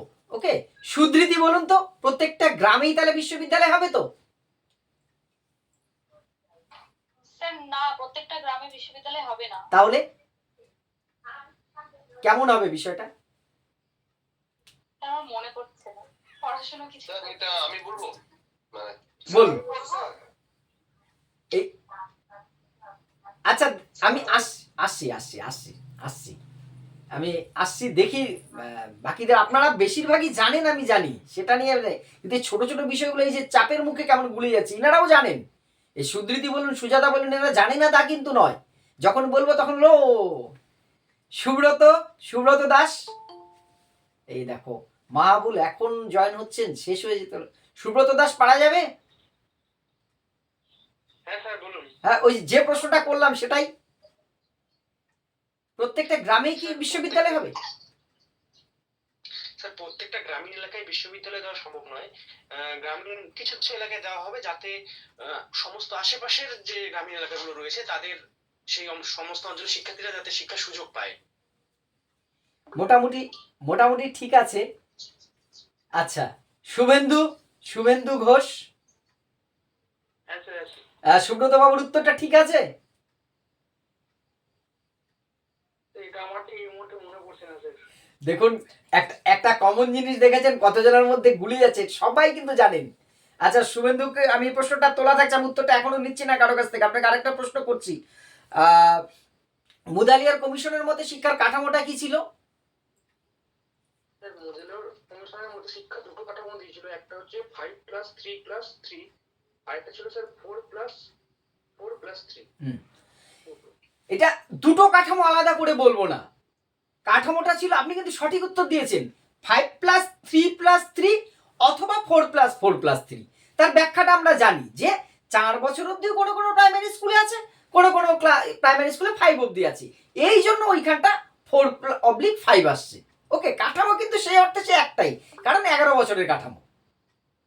ঠিক আছে, আপনার উত্তর ভুল, সেটা কিন্তু আমি একবারও বলছি না, আপনি ভুল মোটেই বলেননি, কিন্তু ওই দুটো আলাদা কাঠামো হয়ে যাচ্ছে, তো সেটা যাতে না হয়। ওকে, আচ্ছা, শ্রাবণী মণ্ডল, হ্যাঁ স্যার। আচ্ছা, প্রতিটা গ্রামেই তাহলে ইউনিভার্সিটি হবে তো, গ্রামীণ বিশ্ববিদ্যালয়, না বিষয়টা কি হবে? এখন অব্দি আমরা ক্লিয়ার হইনি। হ্যাঁ না স্যার, প্রতিটি গ্রামে বিশ্ববিদ্যালয় হবে না, একটি বৃহৎ অঞ্চল যেখানে গ্রাম বিস্তৃত, সেই সব অঞ্চলে যাতে করে বিভিন্ন গ্রামের মানুষ সেই জায়গা মানে শিক্ষার্থীরা সেই জায়গায় এসে তাদের শিক্ষাটাকে আরো মজবুত করতে পারে, সেরকম অঞ্চল। যেমন আমাদের পশ্চিমবঙ্গে রয়েছে বিশ্বভারতী বিশ্ববিদ্যালয়, যেখানে শ্রীনিকেতন নামে রবীন্দ্রনাথ ঠাকুর যেটা মানে করেছিল, এখানে গ্রামীণ বিশ্ববিদ্যালয়টা হতে পারে ওইরকম আর কি। গ্রামীণ বিশ্ববিদ্যালয় বিভিন্ন ধরনের গ্রাম যাতে করে উপকৃত হয় বিশেষ একটি অঞ্চলে। আচ্ছা ঠিক আছে। আচ্ছা, যিনি বলতে চাইছিলেন, আবু বোধহয় উত্তরটা দিতে চাইছিলেন, আপনি দিন তো। অনেককে জিজ্ঞাসা করলাম, সবাই ঠিকই দিয়েছে, ভুল কেউ নয়। জি স্যার। হ্যাঁ বলুন, আপনি বলুন। যেমন মাধ্যমিক বিদ্যালয় গঠিত হবে, হ্যাঁ তেমন কয়েকটা মাধ্যমিক বিদ্যালয় নিয়ে কলেজ শিক্ষা ব্যবস্থাটা গঠিত হবে, তেমন ভাবে কয়েকটা কলেজ নিয়ে গ্রামীণ ইউনিভার্সিটি গঠিত হবে, এরকম করে বলা হবে। একদম সঠিক, একদম ঠিক ঠিক বলেছেন। ওকে, মানে বিষয়টা কি, প্রতিটা গ্রাম ইউনিভার্সিটি হবে? আপনাকে এই প্রশ্নটা করতেই পারে না স্যার, সেটা তো সম্ভব নয়। তাহলে একটি গ্রামে গ্রামীণ যে মাধ্যমিক বিদ্যালয়গুলো হবে এবং কয়েকটি এরকম বিদ্যালয়কে কেন্দ্র করে, অর্থাৎ তার মানে কি দাঁড়াচ্ছে, কয়েকটি গ্রামকে কেন্দ্র করে একটি কলেজ, তারপরে হচ্ছে একটি ইউনিভার্সিটি। প্রতিটা গ্রামে হওয়া ভারতবর্ষের মতন দেশে অসম্ভব। আপনারা কিন্তু প্রত্যেকেই সঠিক উত্তর দিয়েছেন, কিন্তু ওই একটু একটু বিচ্ছিন্ন হয়ে গেছে উত্তরটা। জাস্ট ওই কমপ্লেক্স কথাটা ইউজ করা যাবে কি? গুচ্ছ, কমপ্লেক্স না না না না না না না, এইখানে কিন্তু এই টার্মটা তারা ইউজ করেনি, কমিশন যে টার্মটা ইউজ করেনি সেটা আমি কি করে, তাই তো? এটা তো কোঠারিতে আছে।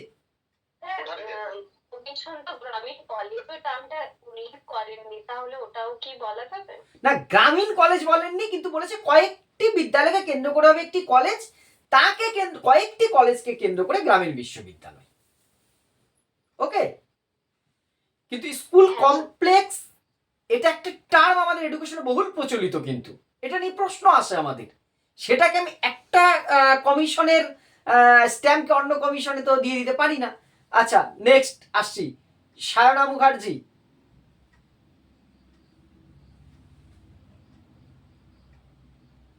কোনো প্রবলেম হয়তো। আচ্ছা, শান্তনা মাঝি। আচ্ছা, পিইউ কোর্সটা কি বলতে পারবেন? PU course, PU course pre university course. হ্যাঁ, এর ফুল মানেটা বললেন, বিষয়টা কি? হ্যাঁ স্যার, স্যার বিষয়টা হলো ক্লাস 12 যেটা ছিল সেই 12টাকে ভেঙে দিয়ে, মানে যেটা বলা হয়েছিল সম্ভবত স্যার কোঠারি না না স্যার সরি, এটা সম্ভবত রাধাকৃষ্ণন কমিশনে বলেছিল যে প্রি ইউনিভার্সিটি যে কোর্সটা হলো এখানে 12টাকে মানে 11-12 যেটা আছে সেটাকে ভেঙে দিয়ে 11টাকে মাধ্যমিকের সাথে যুক্ত করার কথা বলা হয়েছিল, আর 12টাকে বলা হয়েছিল ইউনিভার্সিটির সাথে যুক্ত করার কথা। ঠিক আছে, মোটামুটি অ্যাকচুয়ালি স্যার ঠিক আছে। শঙ্খদীপ মাহাতো। হ্যাঁ স্যার। পিইউ কোর্সটা একটু বলুন। স্যার প্রি ইউনিভার্সিটি কোর্স বলতে উচ্চ মাধ্যমিকের পরে যারা বিশ্ববিদ্যালয়ে যাবে তাদের জন্য একটা প্রস্তুতি পর্ব বলতে পারি, বা তাদের জন্য একটা সেইখান থেকে প্রস্তুতি নিয়ে তারপরে তারা বিশ্ববিদ্যালয় স্তরে ভর্তি হবে, আমরা এটাকে প্রি ইউনিভার্সিটি কোর্স বলতে পারি। আচ্ছা ঠিক আছে, আমি ঠিক ভুল কিচ্ছু বলছি না, আমি আর এক দুজনের থেকে উত্তরটা নিই। ঠিক আছে, ওকে, আপনার ঠিক আছে। সাইবুর জামান।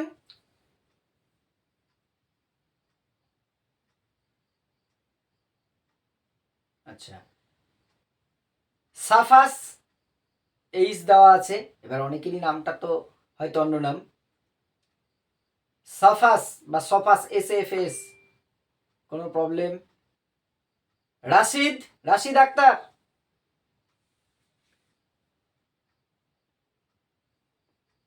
স্যার। হ্যাঁ স্যার বলেন স্যার। হ্যাঁ রাশিদ বলুন, পিইউ কোড। হ্যাঁ কি বলছেন? স্যার বলছি ভুল হলে স্যার ভুলগুলো একটু বলে দেবেন, নাহলে স্যার ওগুলো মাথার মধ্যে। হ্যাঁ বলবো তো, আমি তো সেটা প্রত্যেকটাই কারেকশন করে দিয়েছি এখনো পর্যন্ত। আমি নিই একজন দুজনের থেকে উত্তরটা একটু নিই নিশ্চয়ই। রাশিদ, এই পিইউ কোর্সটা একটু ক্লিয়ার করে বলতে পারবেন? হ্যাঁ স্যার, পিইউ কোর্সটা স্যার অ্যাকচুয়ালি ওই সেকেন্ডারি বা ওই মাধ্যমিক শিক্ষা কমিশন বলেছিল একদম, যে 4+4+3 যে স্ট্রাকচারটা তারা হ্যাঁ করেছিল, হ্যাঁ সেখানে যদি ওই 10 অবধি পড়াতো তখনই এই কলেজ বা কলেজের আগে 1 বছরের প্রি ইউনিভার্সিটি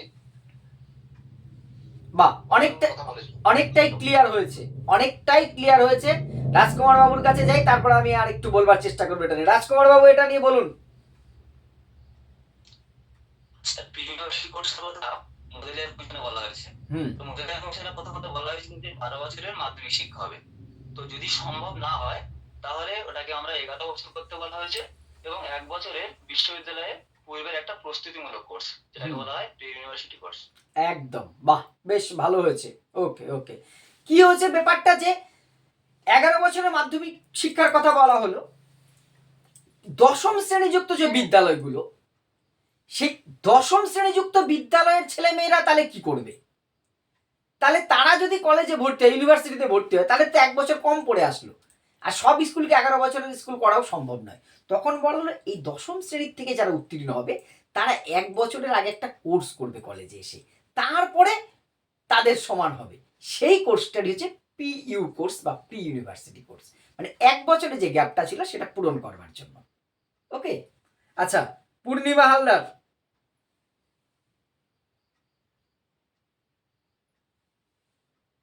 সমস্যা কত? প্রিয়ঙ্কা মণ্ডল। স্যার বলুন। সিআরসির ফুল ফর্ম কি? সিআরসি এটা হচ্ছে কন্টিনিউয়াস কম্প্রিহেনসিভ ইভালুয়েশন। ভুল হলো। আচ্ছা, না আসছি, না আমি আসছি তো। সিআরসির কথা কোন কমিশন বলেছে? টিআরসি বলেছে ওই মাধ্যমিক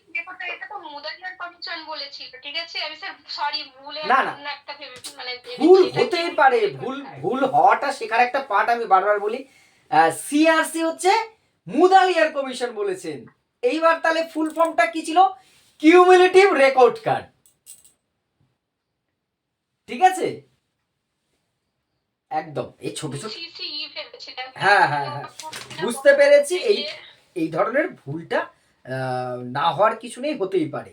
আচ্ছা প্রিয়া, আপনি বলুন তো, কোঠারি কমিশন বা ভারতীয় শিক্ষা কমিশনের প্রতিবেদনের যে শিরোনামটা, টাইটেলটা কি ছিল? ও বাবা, গৌরদাস ক্লাস শেষ। Education and national development. Education and national development. Okay, কত সালে প্রতিবেদনটা জমা পড়েছিল? এটা সালে হচ্ছে, সাল তো 66, কিন্তু হচ্ছে 1966, আর ডেটটা হবে সম্ভবত, ডেটটা ভুলে যাচ্ছি, 29 জুন। 29 জুন, হ্যাঁ, 29 জুন। ঠিক, একদম। প্রীতিকণা মৈত্র। আচ্ছা প্রীতিকণা, বলুন তো। আছে লাইনে? হ্যাঁ, বলুন। মুদালিয়ার কমিশন মাধ্যমিক শিক্ষার যে ত্রুটির কথা বলেছে, একটা ত্রুটি বলুন তো।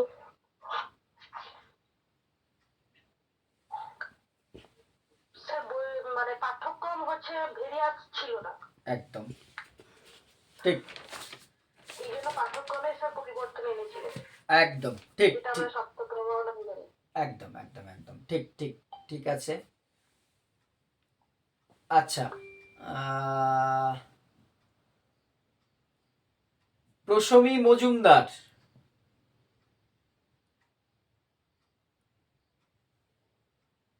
কোনো সমস্যা হচ্ছে? প্রশান্ত মল্লিক।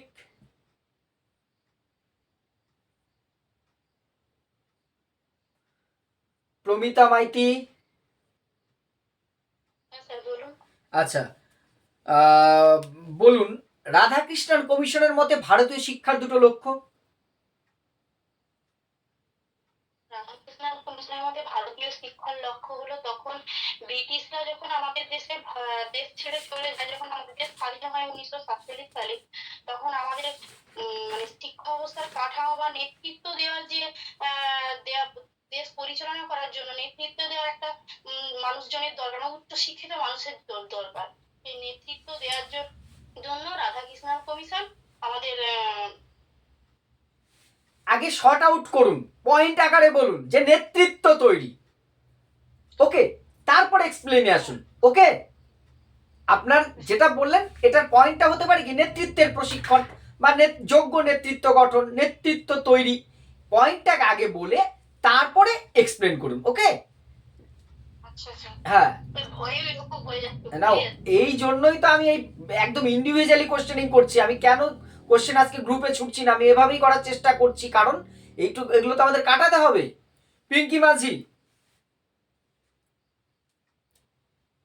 ভালো হচ্ছে স্যার আপনার এটা, আমাদের আবার মনে পড়ে যাচ্ছে পুরনো গুলো। চেষ্টা করছি সেটাই। পিঙ্কি নেই। আচ্ছা, মৌসুমী কুন্ডু, মৌসুমী ঘোষ। আচ্ছা, কোঠারি কমিশন বা ভারতীয় শিক্ষা কমিশন কত সালে গঠিত হয়? কবে গঠিত হয়? কবে? কোটারি কমিশন, আচ্ছা কোটারি কমিশন তো স্যার আপনার 1964 সালের 14ই জুলাই গঠিত হয়। একদম 14ই জুলাই গঠিত হয়। ঠিক আছে। ওকে। আচ্ছা, মৌমিতা দে, অনেকটা টাইম হয়ে গেছে। মৌমিতা দে, আচ্ছা মৌমিতা দে বলুন, মুদালিয়ার কমিশনের সদস্য কজন ছিলেন? মুদালিয়ার কমিশনের সদস্য 7 জন ভারতীয় সদস্য ছিলেন এবং 2 জন বিদেশি সদস্য ছিলেন, টোটাল 9 জন সদস্য ছিলেন। একদম। এই যে আপনার এই উত্তরটাই সঠিক উত্তর দিয়েছেন, কিন্তু 1% ভুল নেই। কিন্তু এই যে বলার জায়গাটা 7 জন প্লাস 2 জন নয়, আগে 9 জন তারপরে 7 যোগ 2 যাব। আপনাকে প্রথমে সদস্য জিজ্ঞাসা করেছি, ক্লিয়ার? না এই ভুলগুলো হতেই পারে, কিন্তু এই ভুলগুলো করবো না আমরা, নেক্সট টাইম আমাদের আর কিন্তু হবে না। সদস্য কজন? 9 জন, তার মধ্যে ভারতীয় 7 জন, 2 জন বিদেশি। ক্লিয়ার? এই ছোট ছোট বিষয় কিন্তু এইগুলো। আচ্ছা, ঠিক আছে, নেক্সট দিন আবার প্রশ্ন করব। হ্যাঁ স্যার বলছি 9 জন বলে থেমে গেলে তো যদি ওরা কাউন্টার কোশ্চেন করে যে কজন মানে বিদেশি কজন ভারতীয়, তাহলে তার একটা কোশ্চেন পেয়ে যাব। হ্যাঁ, শুধু 9 জন বলে থেমে গেলে না, থেমে যাব কেন? আমাকে থামালে থামবো। আমি কেন থামবো? আমি জানি যেটা, এটা তো আমার বলার জায়গা আছে। এটা প্রশ্ন আছে, একটু বুঝিয়ে দেবেন স্যার? আমি আর 3-4 জন আছে, কোশ্চেনিংটা করে নি। আচ্ছা ঠিক আছে। আচ্ছা, লাস্ট বোধহয় আমি কাকে ধরলাম? মৌমিতা না? আচ্ছা, মনিকা এবার। হ্যাঁ স্যার। হ্যাঁ, মনিকা রায়। গন্ডগোল হচ্ছে কোথাও। মাহবুল হক, সমস্যা হচ্ছে। Let's learn.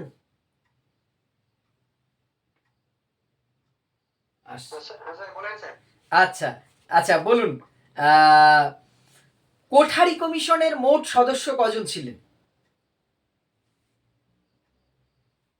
কোঠারি কমিশনের মোট সদস্য 17 জন স্যার। সাথে অ্যাড করতে হবে, এইমাত্র যেটা বললাম ওনাকে আমি। আচ্ছা, 10 জন ভারতীয় এবং তার সঙ্গে 9 জন আমরা বিদেশি সদস্য দেখতে পেয়েছি। 19 জন হয়ে গেল তো, 10 আর 9 7 জন।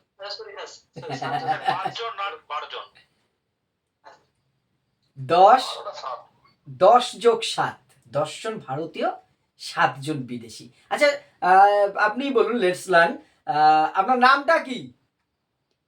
স্যার আমার নাম জিয়াউর রহমান। আচ্ছা। এবার জিয়াউর বলুন, কোঠারি কমিশনের সম্পাদক কে ছিলেন?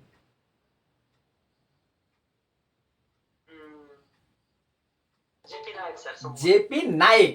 নায়ক নয় কিন্তু, নায়েক। ওকে।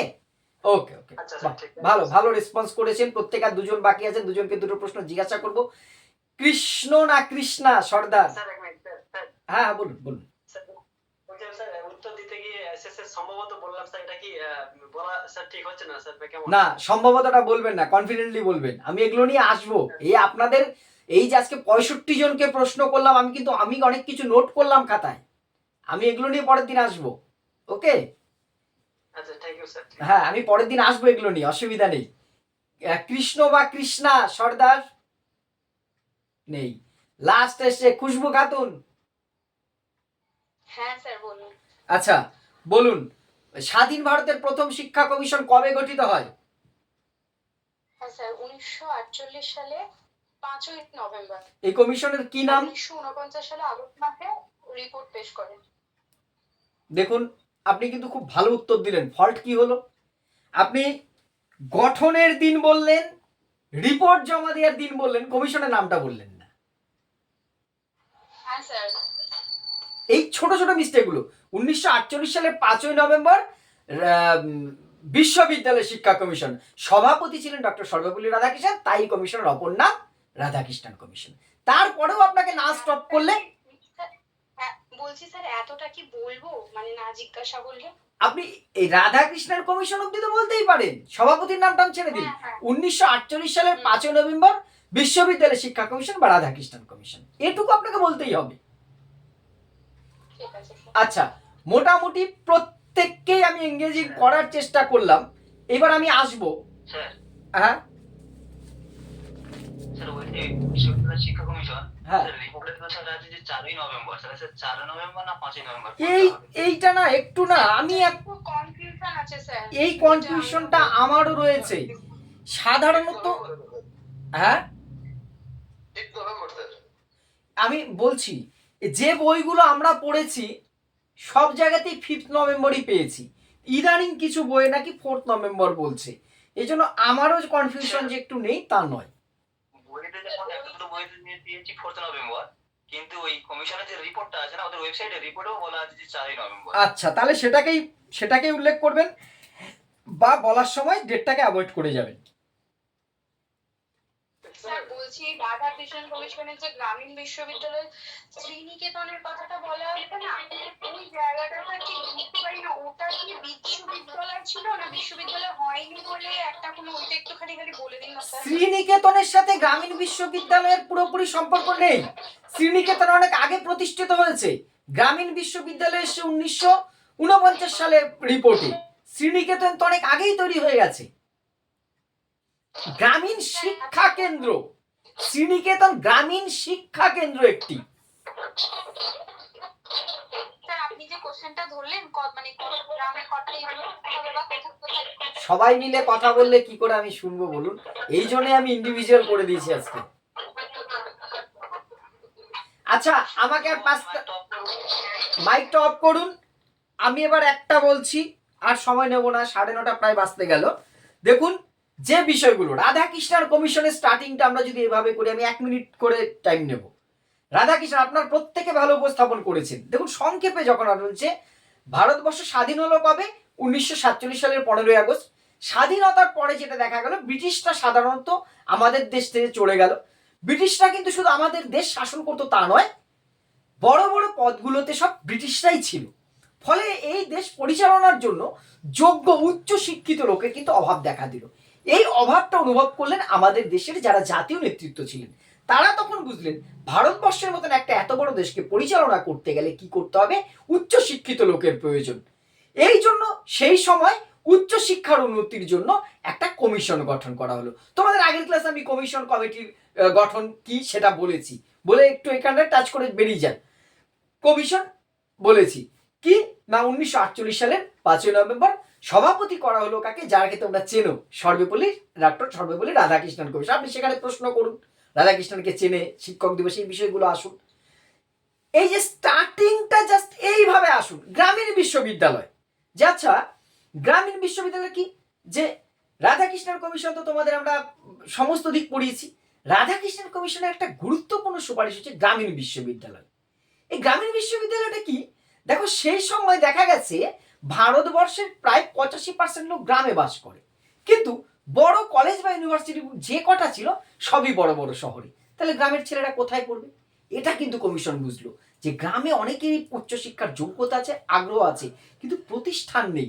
এই 85% লোকের জন্য উচ্চশিক্ষার কোনো প্রতিষ্ঠান নেই, যে কটা আছে 15% লোকের জন্য। এই জন্য গ্রামীণ কমিশন কি করলো, গ্রামীণ শিক্ষার উন্নতির জন্য গ্রামে গ্রামে উচ্চশিক্ষার প্রতিষ্ঠান করতে চাইলো। কমিশন কি করলো, ডেনমার্কে একটা এই ধরনের প্রতিষ্ঠান ছিল, পাবলিক কলেজ বা জনতা কলেজ। এবার একটা দেশের যদি ভালো কিছু থাকে সেটা তো আমরা অনুকরণ করতেই পারি। কমিশন সে ডেনমার্কের জনতা কলেজটাকে নকল করে আমাদের দেশে গ্রামে গ্রামে উচ্চশিক্ষা প্রতিষ্ঠান করতে চাইলো, তার নাম দিল গ্রামীণ বিশ্ববিদ্যালয়। এবার সমস্ত বিষয়টা আমরা আজকের ক্লাসটাতে আলোচনা করবে গ্রামীণ বিশ্ববিদ্যালয়টা নিয়ে। দেখুন, আমার কথাগুলোই বলতে হবে সেটা কিন্তু আমি একবারও বলিনি প্রথম দিন থেকেই। স্টার্টিংটা এইভাবে করে আপনি আপনার মতন করে করুন। যখন আপনি গ্রামীণ বিশ্ববিদ্যালয়ে পড়াতে গেছেন তখন আপনার বিশ্ববিদ্যালয় শিক্ষা কমিশনের সদস্য কজন, কবে রিপোর্ট কি, কিচ্ছু দরকার নেই। আপনি মূল বিষয়টাকে ফোকাস করুন যে আমি এখানে পৌঁছতে চাইছি। আমার ডান দিকের রাস্তা কোথায় গেছে, বাম দিকের রাস্তা কোথায় গেছে, সেগুলো আমার এখন দেখে লাভ নেই। আমি চিনি এই রাস্তায় আমি লক্ষ্যে পৌঁছাবো। এইভাবে করে শুরু করব। আচ্ছা, নেক্সট দিন যেটা হবে, আজকে যে পর্যন্ত গেল আই দিয়ে যদি কোনো নাম থাকে আই অথবা কে থেকে শুরু হবে। পরের দিন কিন্তু এতজন আর নেব না, পরের দিন গোটা 10-12 জনের আমি কিন্তু ওই স্টার্টিং ডেমনস্ট্রেশন নেব। এবার কোন টপিক আলোচনা করব?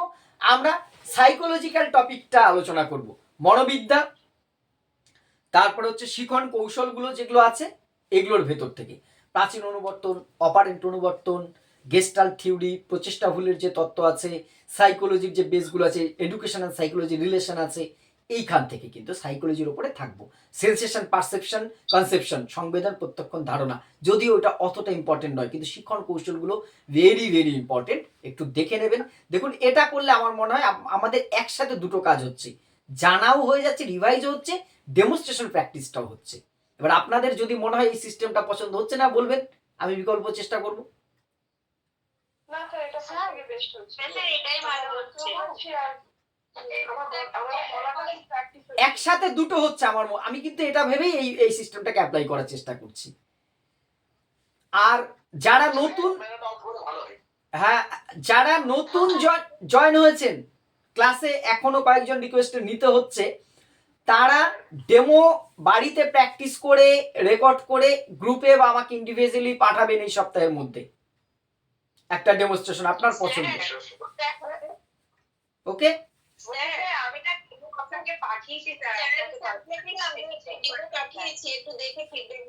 আচ্ছা, গ্রুপে পাঠিয়েছেন? তাহলে হয়তো এত মেসেজ না, মানে খুব সমস্যা হয়ে যাচ্ছে আমারই। যারা আমাকে ডেমো পাঠিয়েছেন অথচ আমি কোনো কারণে ফিডব্যাক দিইনি, আমাকে একটুখানি নক করবেন, হোয়াটসঅ্যাপ একটা হাই পাঠাবেন বা কিছু একটা লিখে পাঠাবেন, আমি রিপ্লাই করে দেবো। আমি বেশিরভাগই রেসপন্স করেছি, অনেকেই জানেন সেটা, 2-1 জনের এরকম হতে পারে। স্যার দুটো কথা বলবো, একটু যদি সুযোগ দেন। আচ্ছা, বলুন, আর সময় নেব না, বলুন। স্যার বলছে আজকে তো আমি বলতে পারলাম না, আমাকে পরের দিন একটু যদি সুযোগ দেন বলার, আমি জিনিয়াস স্যার যে। আচ্ছা ঠিক আছে, আমি তো বললামই আপনারা একটু পরের ক্লাসে আমাকে মেনশন, দেখুন সব তো আমার মাথায় থাকবে না ম্যাডাম, আমি তো বলেছি যাদের হয়নি তারা বলবেন ওই দিন, নিশ্চয়ই, কেন দেবো না সুযোগ। আরে আপনাদের ক্লাস, আপনাদের প্র্যাকটিস সাথে আমি শিখছি, এটাই আরো ফ্রি ভাবে পড়াশোনা করা। প্রবলেমের কথা কি বলতে পারি স্যার? বলুন। সমস্যা হয়, মানে আপনি ধরুন একটা আমাকে কোশ্চেন জিজ্ঞাসা করছেন, আমি জানি, কিন্তু মানে কোশ্চেনটা আসার সাথে সাথে না আমার ব্রেন ব্ল্যাঙ্ক হয়ে যায়, মানে আমি সাথে সাথে প্রসেস করে বলে উঠতে পারি না, মানে সাথে সাথে বলা শুরু করতে পারি না। আমার এটা খুব রিফ্লেকশনাল প্রবলেম, এটা আমাদের অনেকেরই হয়। মানে আমরা যখন কি করি, সেন্সেশন, পারসেপশন, কনসেপশন তো আমরা পড়েছি, সেই পারসেপশনের আমার কাছে যখন যাচ্ছে আমার জ্ঞানেন্দ্রিয় দ্বারা, সেন্স অর্গান দ্বারা, এটাকে আবার সাথে সাথে তার একটা রিপিট আমার রিপ্লাই আসে। এখানে অনেক সময় সমস্যা একটু লেট হয়, বুঝতে সমস্যাটা লেট হয়। এটা যত বেশি কোশ্চেন অ্যান্সার আপনি নিজে করবেন, এটা ঠিক হয়ে যাবে, চাপ নেবেন না, অসুবিধা হবে না এতে কোনো। সমস্যা বলতে কথা বলতে একটু প্রবলেম, সামনের জন্য মেডিটেশন, একজন বলছেন মেডিটেশন একটু যোগ টোক করলে একটু ঠিক হয়। হ্যাঁ বলুন। দিল না, মানে যাদের কোশ্চেন করলেন ওদের যদি মানে নেক্সট ডেতে ডেমনস্ট্রেশনের সুযোগ দেওয়া হয় খুব ভালো হয়। সেটা তো বললামই আমি, আজকে যে অবধি হলো তা কালকে কে থেকে শুরু হবে পরের দিন। ঠিক আছে স্যার, আমি তো অ্যালফাবেটিক্যালি আসছি, সবাইকে সুযোগ দেব। হ্যাঁ বলুন। বলুন। হ্যালো, হ্যাঁ, আপনার কথা ধরে আমি বলতে চাইছি যে স্নায়ুমুখ উত্তেজনাটাকে আমরা কন্ট্রোল করার অবশ্যই প্রয়োজন। সেই জন্য স্যার আপনি যদি ওই নাম ধরে সিরিয়াল বাই সিরিয়াল না ধরে আপনি হঠাৎ করে যে কেউ ধরতে পারেন, সেই হিসেবে আরো ভালো হতো স্যার মনে হয়। তাহলে না, আমি দেখুন, আমি তাহলে হিসেব রাখতে পারবো না। এই যে আজকে আমি বলতে পারছি যে পর্যন্ত অ্যালফাবেটিক্যাল হয়ে গেছে, বুঝতে পেরেছেন তো? তাহলে কিন্তু অনেকে বাদ পড়ে যাবে। আপনার কথাটা ঠিক আছে, কিন্তু বাদ পড়ে যাবে। আমাকে তো সবাই, তো আমার কাছে তো সবাই সমান। আপনি তো আগে নাম ধরে ডাকার পরে তারপর বিষয়টা উপস্থাপন একদম করছেন। আমার কাছে সবাই সমান। দেখুন, আমি তো সবাইকেই সমান সুযোগ দেওয়ার উচিত। আচ্ছা, আজকে এই পর্যন্ত থাক, নেক্সট দিন আবার যেটা বললাম সাইকোলজিক্যাল বেসটা কিন্তু পরের দিন। ঠিক আছে।